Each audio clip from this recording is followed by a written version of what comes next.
Hi everybody, Father Alex here. Welcome to another episode of the Godcast. My guest this week on the Godcast is a famous journalist, uh, author, uh, member of GB News and the Daily Mail, the one and only Andrew Pierce. I do hope you enjoy the interview. If you do, then please subscribe. Follow me on X at ADJ Check out my book at my book, Our Daily Bread, which is available at all good bookshops. So, I hope you enjoy this interview now with Andrew Pierce. Well, I'm delighted to say that joining me on the Godcast this week is a very well-known journalist, presenter, but a man of many talents, the one and only Andrew Pierce. Andrew, it's great to get you on the Godcast. How are you? It's very good to be here, and I know I'm especially pleased to be on here because I know I've let you down once or twice before. So it's worth it in the end, I hope. Yes, and I'm very honoured to be in such esteemed company with yourself and that very glamorous lady over your shoulder. Tell us about. That is that is Dame Joan Collins, no less, and she and I have been mates for good mates, I'd say as well, for 10 years. And she came here for dinner once. I live in North London with Percy, her husband, and who actually is a little younger than me. And they're a great couple. And she spotted that I had in my study, which is a bit of a shrine to Mrs. Thatcher, a life-size cutout of Mrs. T, which a friend gave me for a joke. 2 days later, this life-size cutout came from Joan with a message saying, "Much love the Dame." So there it is in my study, Fabulous. complete with pearls around its neck. Is she as glamorous when she's Yeah, not working? she is. I'm very privileged because every summer I go out and stay with her in the south of France. She's got a fabulous house in a place called Ramatuelle, which is above Saint-Tropez, away from all the madness. And it's beautiful and it's secluded. So I get to see her at breakfast without the makeup. Mhm. And I get to see her without the hairdo. And she's amazing. And I got to say, for a woman of her age, and she would murder me if I told you her age, but put it this way, she was born in 1930 something. She's got the most amazing legs. Doesn't do anything for me, of course, No, okay, fair but enough. we are just very much platonic friends. Well, thanks for sharing that, Andrew. Appreciate it. Let's talk about. I want to talk about your book, Finding Margaret, in a moment. But you just mentioned another Margaret there, Andrew. I was fortunate enough to interview Jeffrey Archer a little while ago, and Yeah, I asked him who his favourite, who the most significant politician of his time was, and he said Margaret Thatcher. I'm guessing that would be the same with you. Is that fair? it's absolutely fair. I've known Jeffrey for a long time, actually, through my work as a journalist. I first met him when I was on the Times, where I worked for 17 years. But what people often say, why did a working class boy from me, from a Swindon council estate, fall for the wiles and charms of Mrs. Thatcher? Well, it's a very easy answer. We were brought up in a council estate in Swindon, and my dad worked on the assembly line at British Leyland. I say he worked, he often wasn't working because there were constant strikes, particularly in the 1970s, wildcat strikes, flying pickets, and it was always the same thing. There'd be a show of hands, and the trade union official would say, "Right, that's it then, lads, out, brothers out." And dad would come home and say, "You know what, son? I'm sure there were more of us putting our hands up to stay at work, but that was how it worked." And this woman called Thatcher who had this weird, strange home counties voice. I was listening to her on the wireless, as we used to call it, and listened to her watch it, read her in the Daily Mirror, which was our family's paper, very Labour paper. She said she would bring in secret ballots before there were strikes. And I thought this would be transformative for my family and for our town of Swindon. And I tried to persuade my parents to vote for her. So when I was doing my A levels, aged 18, the general election was in May that year, 79. I voted for Mrs. Thatcher, first person in my family to vote Tory. My brother disowned me in the polling station because he looked over my shoulder, was outraged, and berated me all the way home. But, I'm pretty sure my parents in the 80s followed my lead and backed Mrs. T. Yeah, well, I was growing up, the miners' strike was the first thing I remember as a boy, and it was very powerful, and it stays with. I still remember it vividly now. What do you think she would make of where we are today, Andrew, with what's going on? It's quite a frightening, scary place, the world, isn't it? How do you think she would deal with it as a leader? I think she'd find it a real mess. And I often wonder how Mrs. Thatcher would have coped with social media and this demand of 24-hour media, which means politicians are always reacting. And I think actually they react too much. They should keep their counsel far more often. But we had so much certainty, didn't we, with Thatcher? Thatcher and Reagan, they ganged up against the Soviet Union. We saw the collapse of the Berlin Wall. We saw the disintegration of the Soviet Union. We now see Vladimir Putin trying to rebuild the Soviet Union. And America, who's always been our most traditional ally, suddenly doesn't seem to be so supportive. I was aghast to see the United States voting with Russia and North Korea against Ukraine at the United Nations just a few weeks ago. It barely got any coverage. That's because things Trump does, he does so many things that are shocking so often. But in a funny way, Alex, I think he's probably ultimately might be getting it right. I don't like his tactics, and I hate the way he was so abusive to uh, uh, Vladimir Zelensky in the White House. I think he was mugged with that awful JD Vance. But I suspect we will get Ukraine to the negotiating table, and I suspect we will get an end to the war. And let's be honest, Ukraine can't win that war. They were never, ever going to be able to beat Russia. We've just got to hope that somehow they get some dignity in the peace and maybe even some of their territory back. But I don't think they'll get much. And the world, I think, has become a much less worrying and less certain place for those of us in Europe who always took America for granted. Because I think he's made it quite clear, didn't he? America first. And now suddenly all these European countries, including our own, are rushing to increase our defence spending because we've relied on old Uncle Sam for too long. Yeah, and the public, the general public, Andrew, seem to be in a state of flux. I'm from Burnley, very I presume you know Burnley, working class Yeah. area, kind of down and gritty, and they really, I think they really like kind of common sense, straight talking, and um, I wonder what you think about Nigel Farage as that man to offer that kind of common sense and straight talking. I've already got one eye on the next general election. I didn't vote at the last one. I was just at a loss. But I get the feeling that Farage could be the next prime minister. Is that fair, do you think, or is that unlikely? Well, do you know what I'd say to you about not voting at the election? You should have voted, even if you went along to the ballot paper station and sport your paper, because that's quite a powerful message. And people should understand that when they count the votes at every polling station, sport ballots are included in the total. And I suspect the turnout was dire at the last election, one of the lowest turnouts since the Second World War. Shame on Labour, shame on the Tories, because people are so fed up with them. And if more people had gone along and said none of the above or sport the ballot papers, that would have been quite a powerful message. And they might have woken up to it. I tell you what I think about Nigel Farage. I've known him a long time too. I do think the country is fed up with the two parties we've had. The Tories were in power for too long, 14 years. They wasted a lot of it. Labour won with a landslide. But if you look at their share of the vote, it was their share of the vote was only 34%. That's one of the lowest margins for a government to win a general election again since the war. Thatcher would get 43, 44%, so would Blair. So this government have got in with a wafer thin majority. I think Farage could make a breakthrough, but we've seen events only of the last few days, last week, not sure when this is coming out, where they've had a fallout with one of their own MPs. Nigel Farage has to be careful that reform isn't seen as a one-man band and a Nigel Farage tribute band. It's got to be a proper, serious, coherent, constructive political party that's going to take the fight to both Tories and Labour, because the Rupert Lowe, who's this guy who's just been suspended from the party, he's effectively saying Farage treats it as his own personal fiefdom, and that won't do. Yeah. Andrew, I could talk to you about politics and stuff all day because I know that's the job you're in. But I'd actually on this podcast like to do a bit more about you, if that's all right, Yes, of course. rather than the politics. And the first thing is that I think you're very comfortable in saying that you're a practicing Roman Catholic. I am. I wonder if you just say a bit more about that, Andrew, how that informs you on a daily basis, and maybe even about the significance of the Pope being very poorly at the moment, and how that plays into your routine of life. Well, I mean, I don't I get to mass most Sundays, and it's important I get to mass. I like it. I find being in church itself very comforting, very spiritual.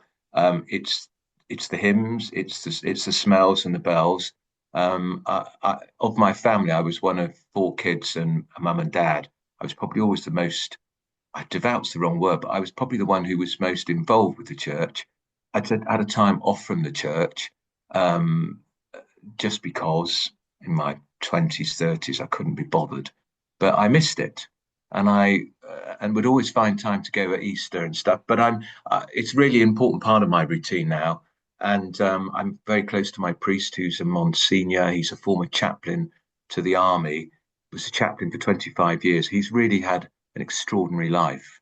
And I think if your priest, your pastor, your spiritual guide has had a really interesting life, I think it makes for a better relationship with the church. And uh, which could bring me on to a whole discussion about should Catholic priests marry, because I think they should.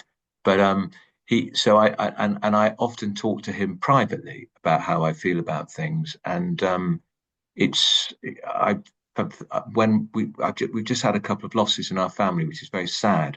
But I am comforted by the fact that I'm pretty sure they're not on their own up there. That they're with people who'd gone before them and who love them, and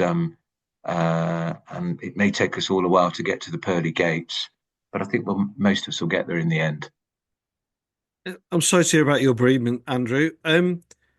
How I think where I'm going with this is where do you think that the church has got a role to play, Andrew? I'm a Church of England priest, and Yeah, in recent days, people have I've done a few podcasts recently.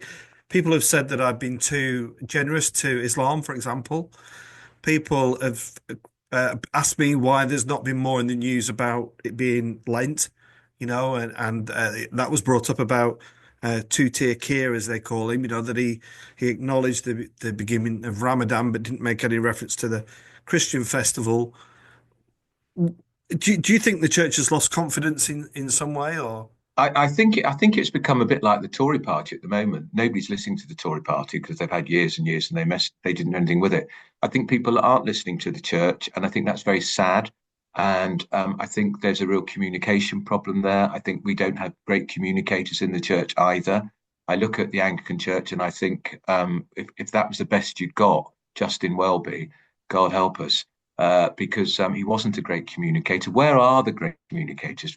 I think Basil Hume, I met him a few times. I really felt in his presence that I was in the presence of a really holy man. And I was really lucky when I went to one of the papal masses. It was at Coventry Airport back in the early 80s. I got within about 6 feet of the Pope. It was magnetic. It was extraordinary. Maybe it was just because he had because I knew it was the Pope, but I don't think so. There was there was something, there was an aura about him. And I think we're missing those great men and women, or particularly in your faith, women too, who've got this ability to strike through and cut through. And I think Pope Francis has it actually. I don't think Pope Benedict had it particularly. I think he was cerebral and decent, but wasn't a great communicator. And I think it's so important. I think we missed a trick, during things like the lockdown.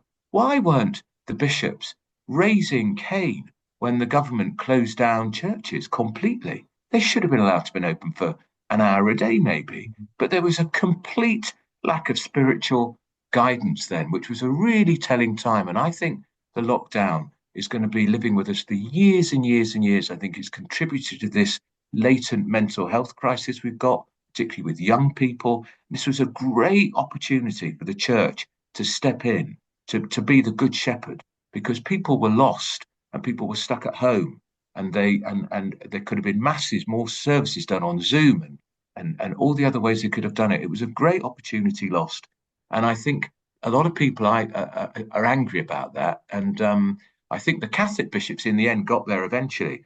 I mean, what I remember about Welby was he took himself off on a blimmin' sabbatical, didn't he? Hang on, man, you can talk to the Prime Minister. They should have battered the government's door down and said, we're not closing. Yeah, I agree, Andrew. I mean, it's as we record this on this Sunday, the 9th of March, Yeah, it's the anniversary of it is. COVID, and I don't know if you saw it, but I was in a cost of living crisis BBC news item with Pastor Mick Fleming, and we were just doing what we thought was normal. We were opening food banks and things, but the church had gone into lockdown, and the scars of that are very deep. I remember doing funerals with family members that I'd not seen in the flesh, and I was taking services of congregations of 10 and 15. And the scars remain. And we see lots of issues around mental health issues in the context where I work. In fact, you said, look, my sister died during COVID, and we had a funeral. Our funeral was with 30 people, and it was devastating because the little church.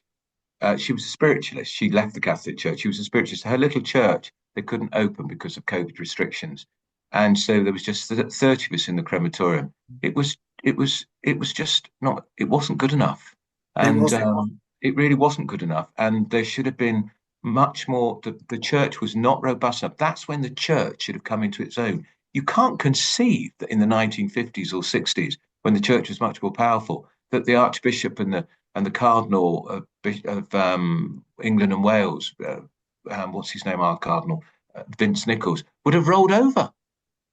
I mean, one of the first people the Prime Minister would have to have called would have been the Archbishop. So that's a measure of how the collapse in the authority of the church, both spiritual and in other ways. And I suppose part of that is because of so few people go to church now, and also both churches have been rocked by these terrible scandals over sex abuse, which just weren't dealt with properly No. in both churches. Yeah, absolutely. And Andrew, what about if I can ask, and just tell me if you prefer me not around sexuality? You're an openly gay man. Yeah, You're probably described on the right of politics. yeah, Um, and you work for GB News as well. And I've had people on this very podcast from that channel who have been far more right than yourself. I wonder how you wrestle with it, how that sits with you in terms of that, and also regarding your sexuality and your faith. Have there been times where the two have been compromised in any way? well, there was when I alluded earlier, Alex, to the fact I just stopped going for a bit. I just got fed up with it because during I mean, I was a gay man. I came out when I was 22, so that was early 80s. And when like I'm part of the press, but I was a young reporter then, we're going on about the gay plague. Again, where was the church? No, nobody speaking out, talking about compassion for these young men. This was going to be a gay plague that was going to rip through the country, and it was going to be like the bubonic plague, and we were all going to be sent to hell in a handcart because of these terrible promiscuous homosexuals. I was in a long term at the time, I was a very young man,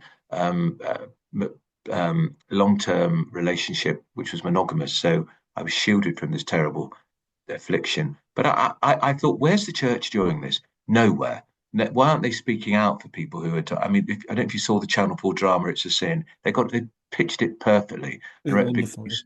I wrote a big piece in the Mail about it, about how it just took me back. It was just so awful. We felt alone, and after that, I thought, why should I go to this church? Why should I go to church when papal teachings and Vatican teachings are that we're disordered and there's something wrong with us? And I remember writing about this when I was on the Daily Telegraph, and I got a beautiful handwritten note from some bishops saying, "We feel your pain. We've got it wrong. Please don't publish this." Why wouldn't they let me publish what they'd said? It would have been so much more powerful because it's clear that a lot of bishops realised that priests realised what was going on was terrible, and that the church was out of date and out of step. And look, in my church today, my vicar and priest knows exactly what I am. He's met my partner, who sadly doesn't come to church with me because he's not a good God-fearing Catholic like me. But there are clearly gay couples in the church, and everybody's fine about it. And I think they probably would have been for years and years and years. But the church didn't move with the times. But in the end, I thought, I'm cutting my nose to spite my face. I need to go to church. I can pray alone at home, which is fine. But I want to be in the Catholic congregation, and also to have conversations like these, Alex, where if people do want to carry on with their bigoted, blinkered view, somebody can gently suggest maybe that's not the only way to look at things.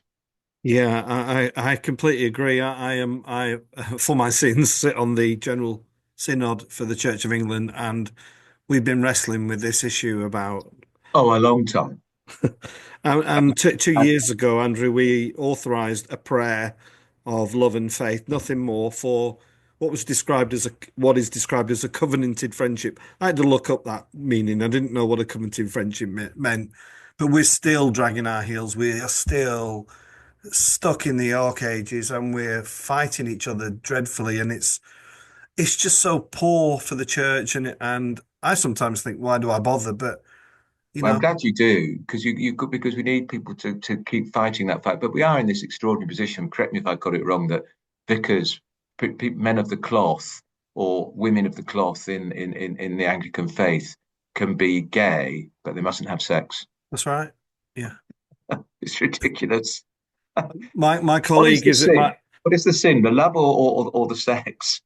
exactly, and the church. I think the church is just weirdly, they have to. I have a colleague who works with me who's in a same-sex relationship, but you have to answer these really personal questions when you're going through the process, as though it's somebody else's business. It's like, I don't want to talk about my sex life. I don't think anybody should have to talk Yeah. about sex life, but it seems a prerequisite of whether you can be.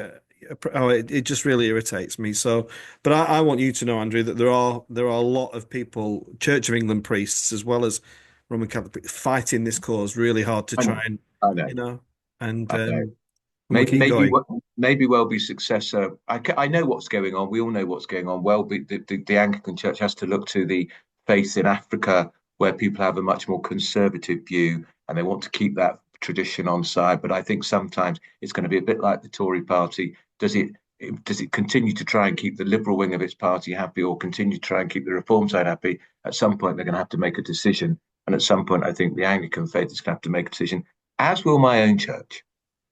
Well, I think the church needs to grow some. I mean, Yeah, in places like Uganda, yeah, the death penalty for being gay, and quite, how why we even bothering to attempt to pacify these people? quite. It's quite ridiculous, isn't it?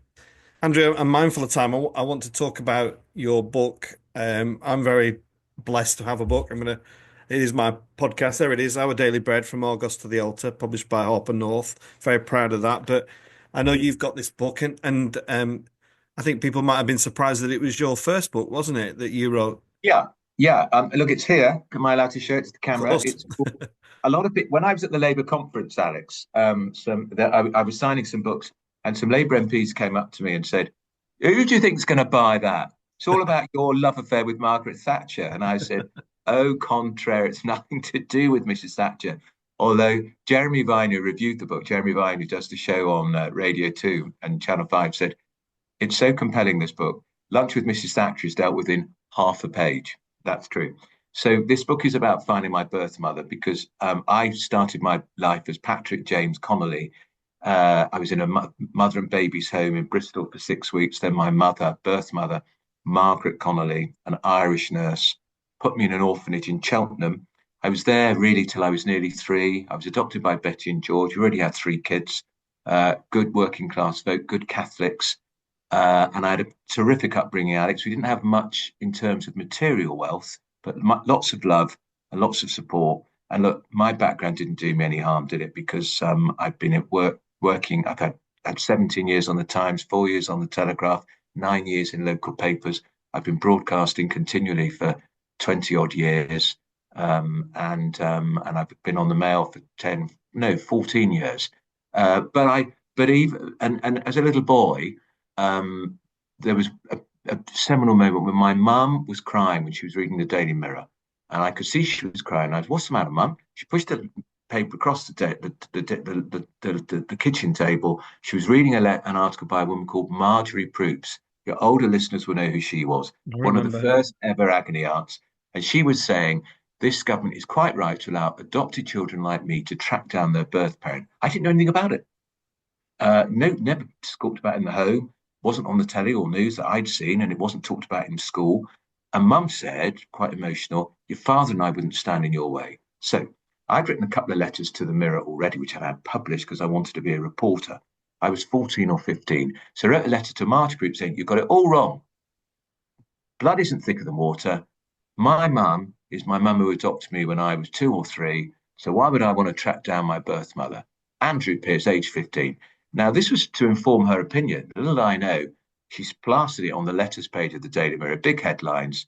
I was horrified because I knew what would happen at school. I'd be called Marge. I was called Marge, but it was a very moving moment for my family.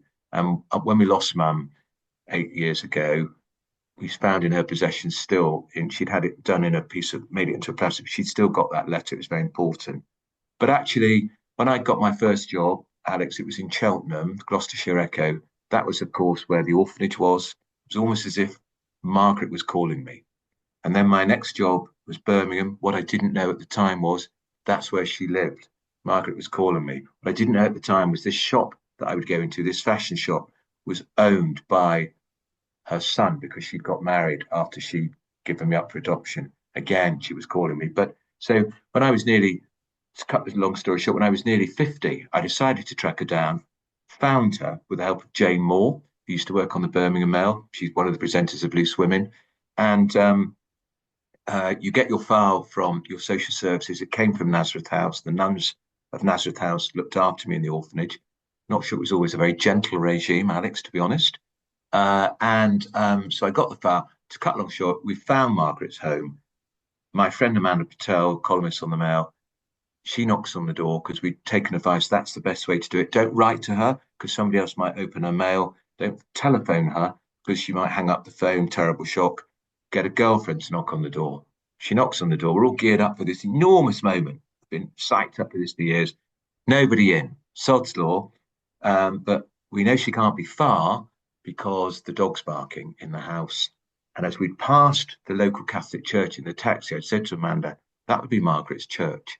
Actually, as we were passing the church, Margaret was in the church at the time. And as I looked out the back of the car, I could see a little dot emerging. And I rang Amanda and said, she's coming.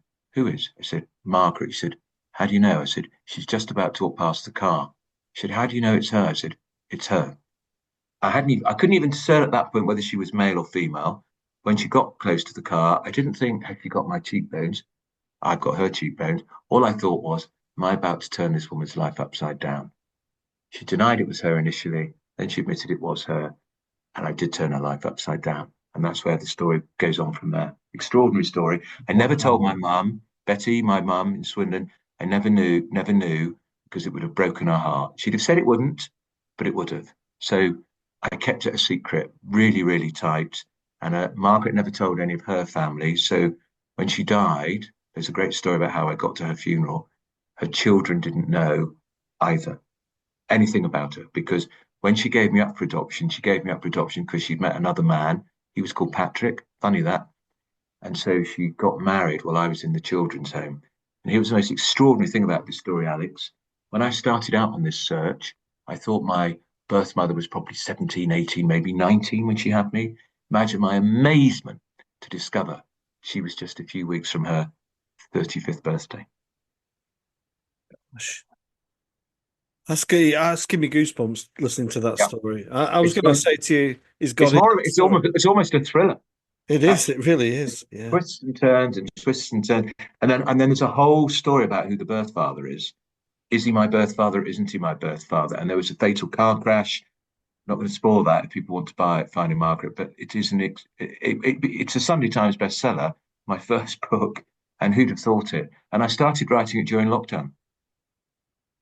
It's Andrew Marsfall. He's a great mate of mine. Oh, is he? I had dinner with him and his wife, who are not politically of my persuasion, and they said, because so few people knew about what had gone on with Margaret, they said, you've got a duty to share this story because there are lots of people like you who don't know whether they should. There are lots of birth parents out there who are probably desperate to be contacted. They can actually contact the child now. The laws keeps changing.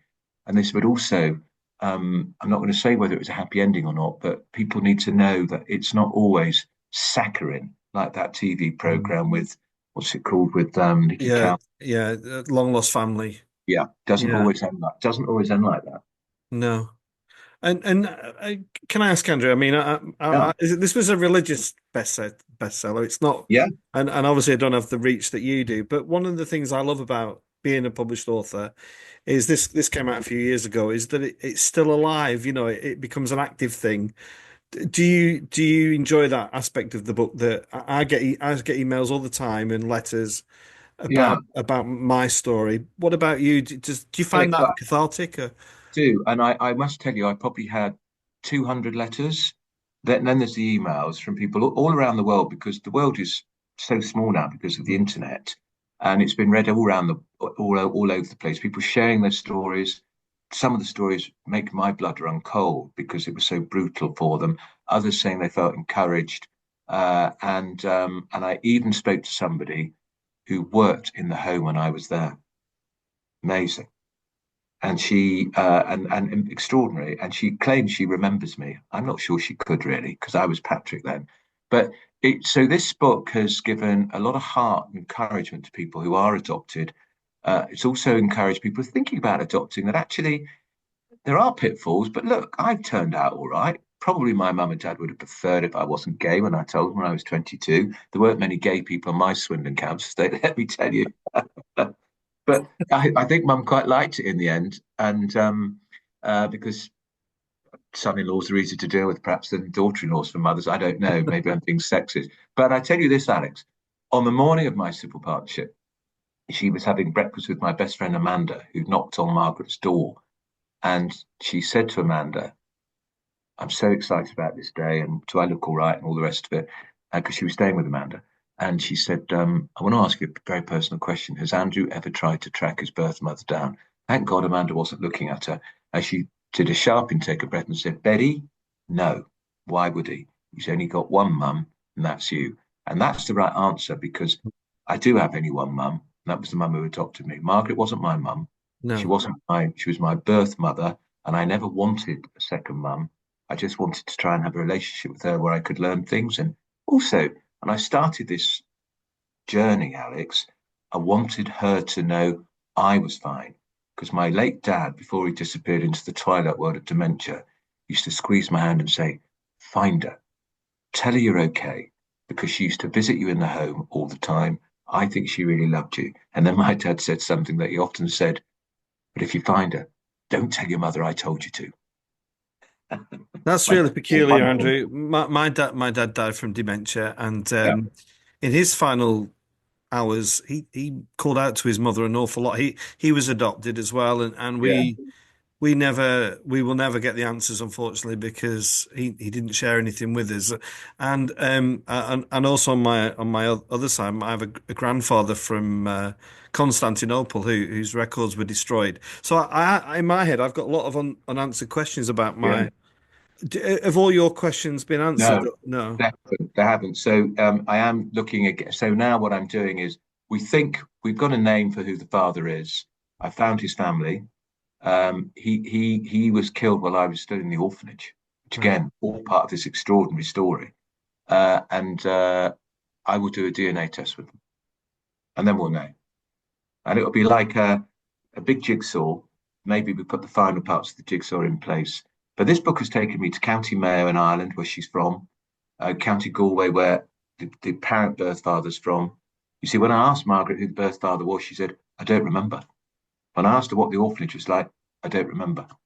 She knew all about getting married while I was in the orphanage, but could remember nothing about the adoption, nothing at all. Now, she was either being economical with the truth, and I think I've been very fair to her in the book, or the hurt was so profound, she buried it so deeply, almost like nuclear waste, she couldn't find it, or couldn't face even beginning to delve into it because she didn't want to bring all that hurt back. Yeah. Yeah. And I understand that, and I understand that. Yeah, I do. My grandma died at 101, and she took a lot with her to the grave, and people in my family, I think, would like me to gone there with her, but I just, I didn't want to open wounds, and No, no. felt the right thing to do. And I didn't want to intrude in this late because, of course, when I found her, I thought she'd be in her 60s. When I started looking for her, I thought she'd be in her 60s. But when I found her, she was 80. She was a frail lady. Uh, but I tell you what, I, I got some of her toughness and guile because she was tough and she had a lot of guile. No doubt about that. Yeah, yeah. Andrew, I've really enjoyed talking to you. It's been a real Very nice to pleasure. talk to you. I hope people see a different side of, the old, you describe yourself as an old media hack, don't you? But I do. I know that I'm I know deep. I'm demonized on social media, that awful, ghastly right-wing Brexiteer. But actually, there is a compassionate side to me, and people who know me actually are so pleased about this book. And a lot of people, if they've watched me on television, will have seen me on television with Kevin Maguire from the Daily Mirror, and he's done a few. We did Edinburgh Festival together, actually. And he said, the trouble about this book, he said, the trouble about Finding Margaret is it's shown that Andrew Pierce is a decent, compassionate, charitable, decent bloke. Now, what am I going to say about him? How can I call him?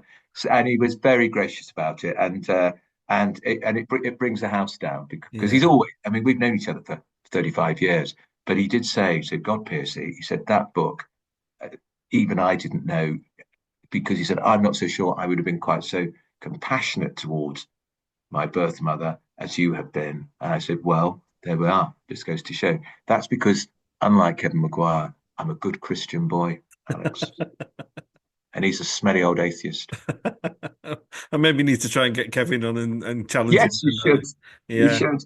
I'll Well, if tell you him to ever want come to on. bring your show to Lancashire, we'd love to host you at Burnley Well, St we'd love that. Matthews. No, we must. You We know, should talk about that.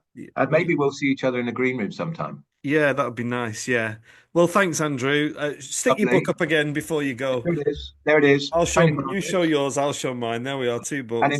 in fact, there's a paperback version coming out in a couple of weeks' time. So, with some new information in it, and which makes it a bit cheaper too. Yeah. So, Alex, I'm going to get your book and I'll read it. send it to you. I'll send it to you. No, let me buy it. Let me buy it. All sales count. Okay, all right, thank you. And I hope everybody's enjoyed listening to Andrew. Do check out the Godcast.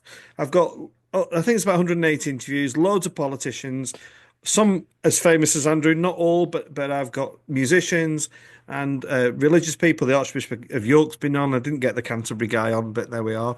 no, But maybe maybe the next one we'll you see. want the new one? Yeah, get the new one on.